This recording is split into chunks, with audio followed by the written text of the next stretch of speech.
avec cette défaite contre Pau, qu'on est un peu de retour 15 jours un peu en arrière, comme avant au niveau comptable, quoi, avant le déplacement à Guingamp, avant d'aller chez un gros. On se retrouve dans la même situation un petit peu. Oui, c'est ça. C'est toujours un peu délicat de repartir après une défaite, mais bon. On savait avant de commencer qu'il y aura des semaines où il faudrait repartir après des défaites. C'est comme ça. On va pas reparler sans arrêt du match. Il ne faut pas perdre confiance, il ne faut pas perdre de l'esprit de cohésion. C'est surtout ça qui est important. Et puis après, c'est être capable de se projeter rapidement sur le match d'après. Forcément, bien se préparer pour être le plus performant possible, parce que je pense qu'on joue de loin la meilleure équipe du championnat. Donc voilà. Mais d'un autre côté, c'est aussi l'opportunité de jouer une très bonne équipe dans quand même une légende du football français, dans un stade qui est quand même un des plus beaux de France aujourd'hui. Donc il y a quand même beaucoup de choses positives qui doivent faire que il faudra être au maximum. On sait qu'il faudra être au moins à 100%, voire plus, et on sait que même être à 100%, voire plus, c'est pas forcément suffisant. Mais ça, c'est comme ça. Je préfère qu'on soit à jouer ces matchs-là contre Bordeaux que de faire certains matchs à des niveaux inférieurs. Je pense que c'est plus motivant. Le challenge est plus élevé, mais c'est aussi pour ça qu'on voulait venir en Ligue 2. Et maintenant qu'on y est, faut pas craindre quoi que ce soit. Il faut prendre ça avec le maximum d'ambition. Il y a un an, à la même époque, ça aurait été dur d'imaginer un Bordeaux-NC, à la fois par rapport à votre parcours et par rapport au leur aussi. C'était inimaginable, parce qu'on ne voyait pas Bordeaux en Ligue 2, on ne voyait pas forcément Annecy en Ligue 2 non plus, même si à la même époque, l'année dernière, on était quand même dans le haut du tableau et on commençait à espérer, mais quand on voit ce qu'il a fallu faire après pour y arriver, on se rend compte ô combien on était loin. Voilà, mais c'est un match à préparer, il y a des spécificités à chaque fois, il faut évidemment tenir compte de la spécificité psychologique, parce que forcément on aurait bien pris 3 points contre Pau, malheureusement on a perdu, mais au-delà de la défaite, je pense que c'est surtout le non-match qu'on a fait qui est décevant, et on a fait un point vidéo aussi avec les joueurs dès mardi matin avant de recommencer la semaine pour parler de ce qui n'avait pas été, parce que c'est au-delà de la défaite, c'est surtout le fait que sur ce match-là, comme on l'a dit après le match, j'ai pas senti l'équipe à un moment donné capable de faire beaucoup mieux que ce qu'on a fait, et en ça c'était décevant. Après justement, ce coup sur la tête samedi dernier face à Pau, parce qu'on a eu des défaites avec autre contenu, finalement aller à Bordeaux, c'est peut-être pas plus mal, parce que ça permet de vite tourner la page et de gros objectifs. Non, je vais pas dire que c'est bien, parce que il y a deux choses. C'est forcément pas le meilleur adversaire pour reprendre confiance, hein, clairement. Voilà, faut être clair avant le match. Il y a un écart énorme entre les deux équipes. Voilà, ça, faut qu'on ait bien ça en tête.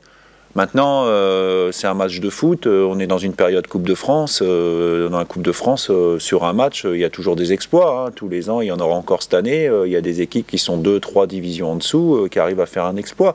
Donc pourquoi pas nous? Et nous, on va jouer là-dessus. Maintenant, voilà, c'est un match, quel qu'il soit, en admettant qu'on fasse un exploit ou en admettant que la logique soit respectée, quelle que soit la situation, il ne faudra pas s'emballer non plus par rapport au résultat qui pourra y avoir.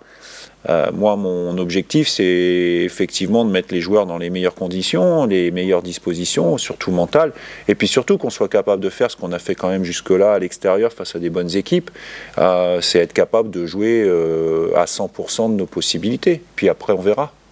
L'exploit, c'est quoi? C'est au moins un point? Un point? Non, mais sincèrement, déjà revenir de là-bas avec quelque chose... Enfin, je veux dire, à un moment, il faut se rendre compte quand même de la différence qu'il peut y avoir. Hein.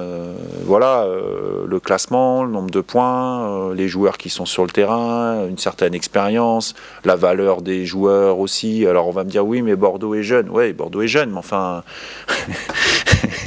je veux dire, voilà.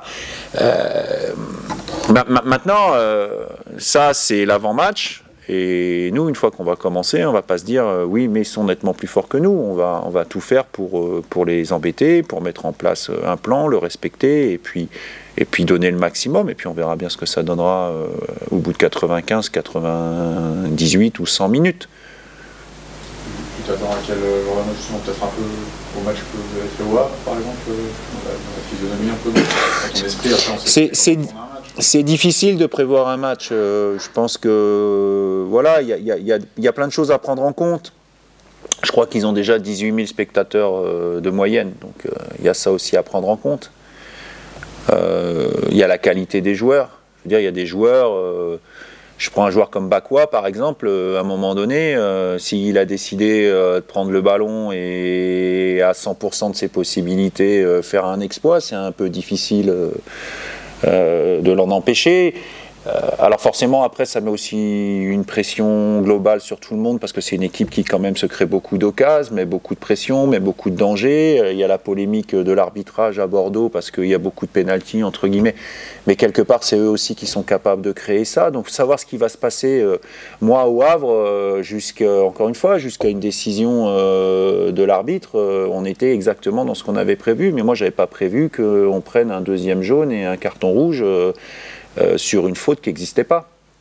Voilà. Donc je ne sais pas ce qui va se passer. Je m'attends à effectivement une domination bordelaise, beaucoup de pression sur notre but. Voilà, j'espère qu'on sera capable de mettre nous aussi du danger à notre manière. Maintenant, savoir ce qui va se passer. Comme je dis souvent, hein, je suis entraîneur, je ne suis pas magicien ou je ne lis pas dans une boule de cristal. Parce que cet aspect arbitral, justement, c'est vrai que vous n'avez pas tout à fait bien servi. C'est vrai que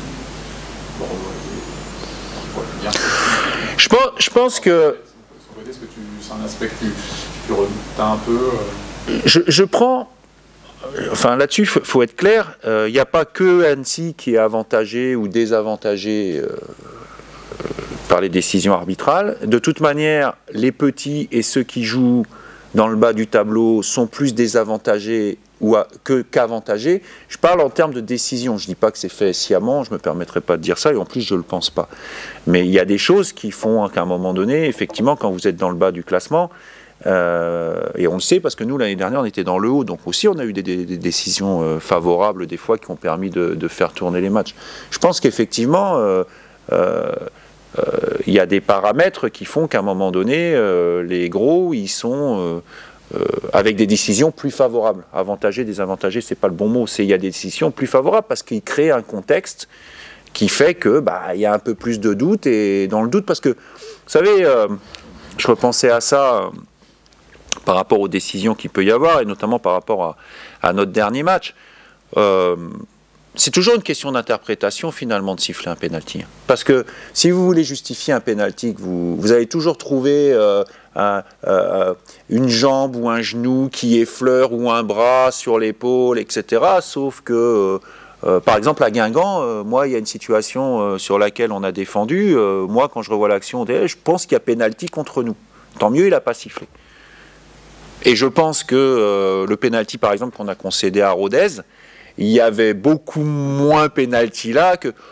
Donc quelque part on peut se dire ça s'équilibre. Maintenant c'est une évidence, après je veux bien qu'on dise tout ce qu'on veut, mais c'est une évidence que quand vous êtes dans le haut du tableau, un gros du classement, non pas que les arbitres vous avantagent, mais les circonstances de match et les circonstances font qu'il y a beaucoup plus de décisions favorables pour une équipe du haut ou un gros que pour les équipes du bas ou moins connues. C'est comme ça, encore une fois, ça s'explique et je remets surtout pas en cause l'honnêteté intellectuelle des arbitres parce que je pense qu'ils le sont, mais on est tous humains et à un moment donné, il y a des environnements qui font que vous allez siffler un peu plus penalty à un endroit qu'à un autre. C'est comme ça.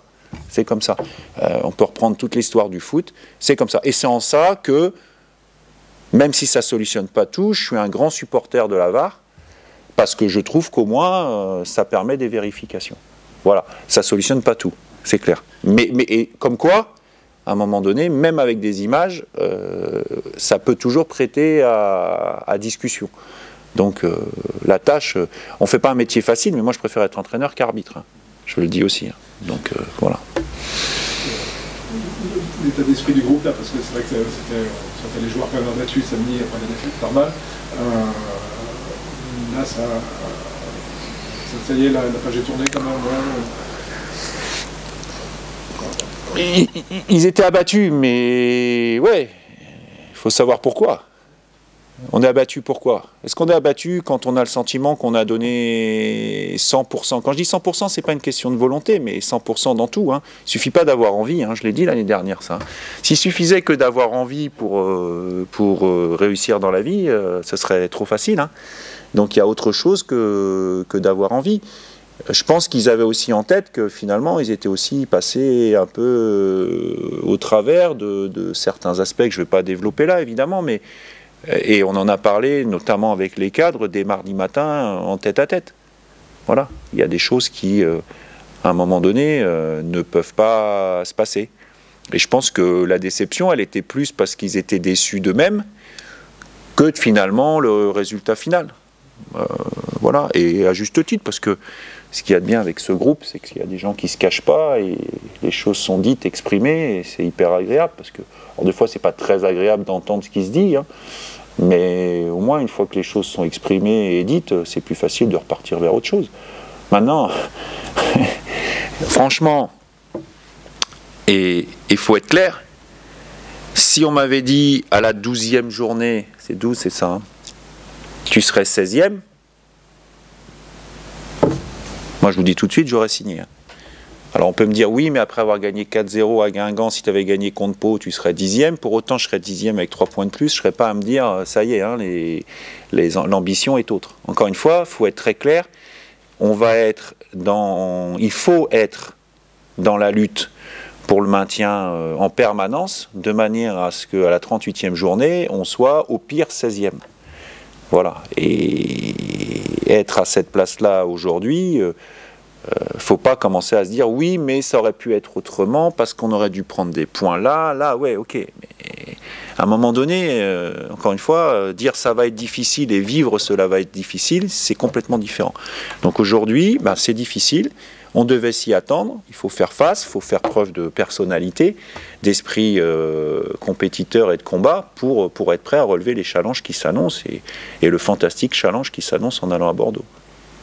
Depuis le début, c'est vrai que c'est souvent à l'extérieur, vous êtes bien remis en place dans vos objectifs, en gagnant à Dijon, en gagnant à Guingamp. Est-ce que, voilà, c'est sur des matchs où vous ne vous attendez pas trop, est-ce que ça, entre guillemets, de tout remettre sur un gros match à l'extérieur pour se redonner de l'air, est-ce que c'est, entre guillemets, tenable sur une saison, ou est-ce que ça te... Ou quelque part, est-ce que c'est un parcours comme un autre et les points, tu les prends où ils viendront, quoi. Enfin, parce que c'est toujours un peu stressant de se dire qu'il faudrait là, à l'extérieur, chez un... Non, mais il y a la réponse dans la question, en fait. C'est-à-dire que je ne pense pas que ce soit tenable. Voilà. Maintenant, c'est un parcours comme un autre. 3 points pris à Bordeaux ou 3 points pris contre Pau chez nous, ça reste 3 points. Ils ne sont pas plus valorisés. Voilà. Et donc, ça fait plus 3, ou ça fait plus 0, ou ça fait plus 1. Moi, je ne suis pas à regarder. C'est sûr que par rapport au nombre de 12 points qu'on a aujourd'hui, si on avait dû faire des prévisions de 12 points après 12 journées, quand on voit les matchs qu'on a eus, on aurait sûrement mis les points sur d'autres matchs. Pour autant, ça ne s'est pas passé comme ça, mais c'est évidemment beaucoup plus compliqué de gagner tout le temps à l'extérieur contre des équipes qui vont être dans le top 5 en permanence. Donc c'est en ça que c'est pas tenable, mais puisqu'on a été capable de le faire aujourd'hui, les points ils sont là, on les prend et ça montre aussi qu'on a une certaine qualité et certaines caractéristiques. Tu parlais après de tu avais déjà un peu en réflexion de modifier les choses, que c'était lié plus au prochain match, enfin des modifications sur les matchs à domicile, ou ça pourrait intervenir, ça pourrait être plus rapide que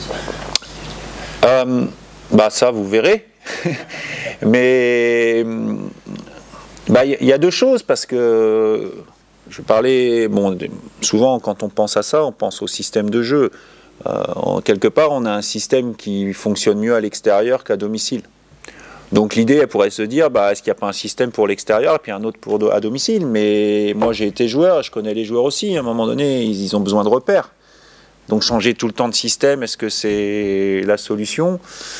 Voilà, ma réflexion quand j'ai dit ça, c'était juste que voilà, il y a des tendances il y a des tendances qui se dégagent par rapport à ce qu'on fait. Il y a des choses aussi qui paraissaient évidentes il y a 3 semaines qui le sont moins aujourd'hui. Donc, en fait, une équipe, c'est un perpétuel chantier. Dans notre situation, une équipe, ce sera un perpétuel. Ça sera toujours un chantier. Voilà, on sera toujours à s'interroger. Moi, j'aimerais bien avoir après 12 journées, les enseignements suffisants pour me dire, voilà, maintenant c'est comme ça qu'on va, et jusqu'au bout, et on y va avec ceux-là, dans ce système-là, et puis... Mais aujourd'hui, comment voulez-vous qu'on soit capable de faire ça avec des joueurs aussi peu expérimentés à ce niveau-là, et pour certains, dans certains secteurs de jeu, je pense à l'attaque, avec des joueurs aussi jeunes? À un moment donné, c'est un perpétuel. On a la chance d'avoir Aimé Jacquet de temps en temps, qui est au match, et on a le temps d'échanger à ce moment-là. Et j'ai eu l'opportunité aussi de discuter avec des entraîneurs qui ont accompagné mon parcours de joueur, comme Denouex ou Suodo. Ils le disent tous, à un moment donné, c'est une réflexion permanente, on cherche en permanence. Donc, c'est plus facile d'avoir des certitudes avec des joueurs confirmés, mais regardez comment a commencé le PSG et quelles réflexions ils ont en ce moment en se disant est-ce qu'on continue à 3, est-ce qu'on se promet à 4, comment on fait pour faire jouer les 3 fantastiques ensemble, etc. Pourtant, en termes de qualité et d'expérience, c'est difficile de faire mieux. En fait, on cherche tout le temps. Parfois, on trouve. On a le sentiment aussi des fois, à tort, qu'une victoire fait qu'on a trouvé la solution, mais on se pose toujours la question de savoir comment ça aurait pu se passer autrement si quand on a perdu. Mais il faut aussi se poser la question, quand on a gagné, de savoir si on n'aurait pas gagné en faisant autrement. En termes de joueurs, en termes de système, en termes de choix, pendant les matchs. J'ai fait pratiquement les mêmes changements contre Pau que contre Guingamp. Du bilan d'Annecy à l'extérieur et face au gros, est-ce que Bordeaux doit vous craindre, et comment on peut emmerder, battre Bordeaux? Je pense que je connais suffisamment bien déjà. Ils ont un coach qui, connaît la Ligue 2 et connaît le parcours et la nécessité de performance en Ligue 2 pour monter, parce qu'il l'a fait de manière très spectaculaire et avec Reims. C'est quelqu'un qui connaît le niveau au-dessus, il sait très bien quelle force il a. Il a un staff, parce que je connais très bien aussi Denis Zanco, son adjoint, donc c'est des gens qui ont une grosse expérience, donc je pense pas qu'ils craignent Annecy. Voilà, après, qu'ils respectent Annecy, sûrement, parce qu'on est tous à un moment donné, vous savez, tous les matchs, on sait qu'en face, il y a des forces, des faiblesses, on essaye de mettre l'accent sur les faiblesses, mais on sait que les adversaires, ils ont des forces pour autant. Je vais prendre le dernier exemple, ballon dans les pieds de Sylvestre, passe dans l'intervalle pour Baswamina, ça a fait l'objet pratiquement de 2-3 minutes pendant la séance vidéo du matin, en leur disant attention. Bon, pourtant, et maintenant, c'est pas à dire ouais, mais je les avais prévenus, même s'ils ont été prévenus et puis que on réussit pas à contrer, c'est qu'à un moment donné, il aurait peut-être fallu leur dire autrement, etc. Je veux dire, donc, bien sûr que non, ils vont pas nous craindre. Enfin, je veux dire, faut se mettre à leur place. Maintenant, je pense que oui, ils nous prendront au sérieux. Moi, à la limite, j'aimerais bien qu'ils nous craignent pas et qu'ils nous prennent pas au sérieux, ça m'arrangerait. Mais je les connais suffisamment bien, les gaillards en face, là, pour savoir qu'ils vont les mettre en garde. Donc voilà, je ne m'attends pas à un quelconque cadeau ou un quelconque relâchement de Bordeaux. Je ne m'attends pas à ça, non. Comment on essaie de récupérer? Déjà, vous essayez de résister. Vous essayez de mettre en place des stratégies pour contrer des joueurs. Je parlais de Bakwa, mais il n'y a pas que lui. C'est une équipe aussi qui a des forces sur coup de pied arrêté, parce qu'ils ont des garçons comme Ignatenko qui a marqué à Bastia, ou même Gregersen qui était sur le point de marquer aussi à Bastia. Il s'en est fallu de peu. Donc voilà, c'est une équipe complète, c'est une équipe du haut du tableau. Moi, quand je vous dis que c'est l'équipe la meilleure du championnat aujourd'hui, voilà, à travers les individualités, ce qu'ils sont capables de faire individuellement dans le jeu aussi, parce qu'il y a un bon jeu collectif, et puis des spécificités comme les coups de pied arrêtés et la présence athlétique qu'il y a, oui, voilà. Mais encore une fois, maintenant, faut regarder le budget, il faut regarder la valeur des joueurs, d'où ils viennent, l'expérience. Un garçon comme Franz Sergio, qu'est-ce que vous voulez que je vous dise? Et à un moment, quand Quand il a le ballon dans les pieds, oui, il se passe quelque chose, mais c'est une autre carrière, une autre expérience que des garçons qui sont chez nous et qui sont qu'au tout début de leur aventure. De toute façon, il faut faire sans, mais l'absence de Vincent, justement, sur un match comme ça, qui est ton joueur d'expérience, c'est une absence dont je me serais bien passé. Voilà, parce que Vincent, quelque part, je pense qu'il peut faire encore mieux, notamment dans ce qui se voit, mais il y a beaucoup de choses qui ne se voient pas, dans lesquelles il est très précieux. Et je pense que c'est justement parce que il se met au service de l'équipe pour compenser certaines choses dans des choses qui ne se voient pas, que aujourd'hui, notamment avec le ballon, on peut et on doit s'attendre à mieux de sa part. C'est aussi, il en a conscience. Mais c'est évidemment dans un match comme ça, une absence dont je me serais bien passé. Voilà, mais qu'est-ce que vous voulez, c'est comme ça. Hein. Je sais pas, c'est comme ça. Je suis obligé de faire sans. Ça donnera aussi à l'opportunité à quelqu'un d'autre de s'exprimer, peut-être de prendre davantage de responsabilité aussi. Puis il peut y avoir des bonnes surprises. Donc moi je le prends comme ça aujourd'hui. Encore une fois, je ne vais pas pleurer. Je m'en serais bien passé parce que je pense que c'est un joueur aujourd'hui indispensable pour pouvoir aller chercher un maintien en Ligue 2 cette saison. Parce que justement, Vincent, c'est un peu le joueur où on se rend compte de son importance, justement, sur un match là, on se rend compte de leur importance quand ils ne sont pas là, parce que c'est le genre de joueur aussi un peu... Pour l'instant, honnêtement, je pense qu'on s'en rend plus compte quand il n'est pas là. C'est pas mal ce que je dis, non, mais moi je revois les matchs, et moi quand je regarde un match, quelque part, je regarde aussi des choses que je demande... quand on attaque, ce que je demande aux défenseurs, quand on défend, ce que je demande aux attaquants, donc je regarde le match un peu différemment. Et je vous dis, c'est quelqu'un qui est très très précieux, c'est aussi pour ça que j'ai insisté pour l'avoir, c'est quelqu'un qui est très précieux dans ce qui permet d'équilibrer une équipe. Voilà.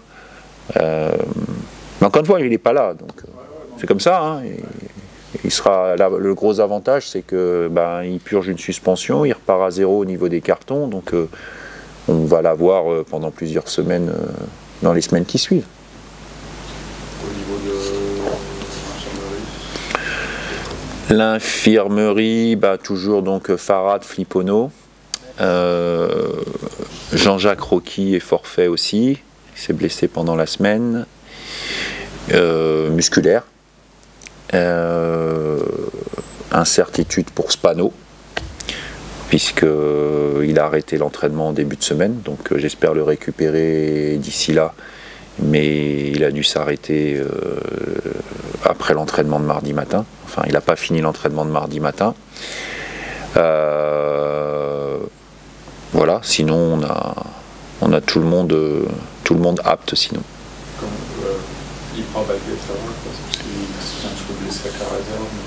Non, Ibra, je l'ai pas pris parce que Ibra, je l'ai pas pris dans le groupe parce que je voulais aussi, c'était sévère pour Max Bastian de pas être dans le groupe à Guingamp, donc c'était aussi l'opportunité pour moi de le remettre dans le groupe, et puis pour Ibra qui n'a pas joué depuis longtemps, de pouvoir aller jouer avec la réserve et d'avoir du temps de jeu.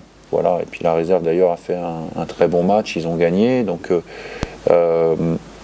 c'est important aussi à un moment donné, entre être dans le groupe, sur le banc, pas rentrer ou rentrer 5 minutes, des fois vaut mieux, alors c'est vexant toujours de ne pas être dans le groupe, mais entre être 18e et pas 18e, pas jouer ou jouer 2 minutes et être avec l'équipe réserve le lendemain et faire 1 heure, il n'y a pas beaucoup de différence, hein. Des fois vaut mieux aller faire 1 heure ou 1 heure et demie avec la réserve. Voilà. Alors oui, c'est vrai, nous c'est pas très, entre guillemets, c'est pas très sexy la réserve, faut aller jouer en R1. Quand on a joué à Lens en Ligue 1 à Bollaert devant 30 000, c'est vrai que c'est un peu difficile, mais ça fait partie de l'apprentissage, hein. On est tous passés par là, hein. Moi je me souviens, ça m'est arrivé de jouer avec la réserve à Nantes, alors j'ai joué à un autre niveau, mais ça m'est arrivé de jouer avec la réserve un dimanche à 15 h devant 50 spectateurs. La veille j'étais rentré 10 minutes au Vélodrome, il y avait 35 000 avec une ambiance de feu, hein. Ça fait drôle, hein, quand vous commencez le match, hein. On peut venir me dire, oui, vous devez être motivé tout le temps. Je défie quiconque d'avoir connu ça et d'être motivé pour jouer le lendemain, mais c'est le job, faut le faire, faut en profiter pour physiquement s'éprouver, faire des courses. Voilà, c'est comme ça. Non, mais il me semblait que c'était fait un petit peu. Non, il est apte. Il s'est entraîné normalement, il est apte. Ok. Voilà. Bon, ça.